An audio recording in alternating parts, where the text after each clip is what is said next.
Aloof roommate is physically linked to my water cup. I twist the cap and he groans. I take a sip and he licks his lips. But when I poured bubble tea into it and took a few hard pulls on the straw, he lunged at me and snatched the cup away. Don't suck. My cheap plastic water bottle hit the dorm floor and shattered. Great. My roommate, Sebastian, slid a drawer open and pulled out a cup. Here, take this. It was a glass tumbler. High quality stuff. It had these transparent purple lavender flowers swirling around the glass. The lid had a small, tight silicone hole tailored for a straw. It looked brand new. Pristine. I was honestly a little shook. Thanks, man. He avoided my eyes, turning his back to me to focus on his gaming rig. I carefully twisted the lid open. Immediately, a suppressed, low groan came from Sebastian's direction. I poured some warm water in and took a sip.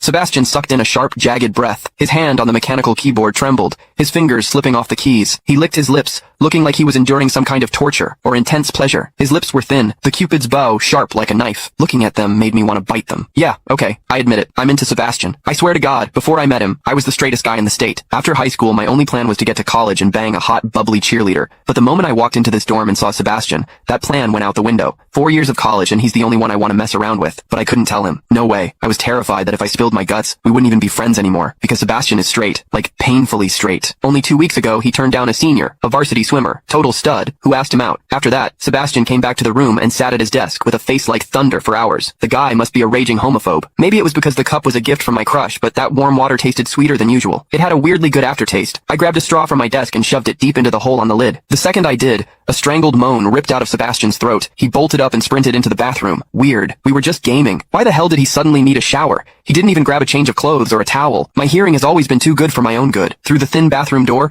I heard whimpery, muffled sounds. Soft, hot, suppressed. As a dude, I knew exactly what that sound was. He was jerking off. When I get horny, I usually wait until lights out and hide under the covers like a rat. But Sebastian, it's the middle of the damn day and he just goes for it? Talk about high testosterone. Sebastian is gorgeous. He's got that cold, don't touch me vibe, but his eyes are sharp, almost like a fox. He looks like a priest who's secretly a sinner, tempting as hell. I've heard people say his smile is killer, but I've never actually seen it. Sitting there, I couldn't help but picture what was happening behind that door. That aloof, icy face flushed with heat, his lean, muscular body. The veins popping on the back of his hand as he gripped himself. Does he keep that cold expression even when he's beating his meat? My thoughts were getting way too dirty. My face felt hot. After a long time, I heard a final, guttural grunt from the bathroom. The door clicked open, and Sebastian walked out. His face was bright red, a sheen of sweat glistening on his forehead. There was a visible tooth mark on his lower lip where he'd bitten down too hard. He walked straight to his wardrobe, grabbed fresh clothes, and went right back into the bathroom. Then the shower turned on. Okay, now he was actually cleaning up. The mental image of him panting in there made my throat dry. I grabbed the glass tumbler again, and chugged a few large gulps. The water in the bathroom stopped, then started again. It took him forever to come out. When he finally did, he looked at me with this weird, resentful glare. Strange. Was I imagining things? Sebastian sat back down to game, and I poured myself another refill. I wasn't really thirsty anymore, but I began chewing on the plastic straw out of habit. Click the link in my bio to get the full story for free.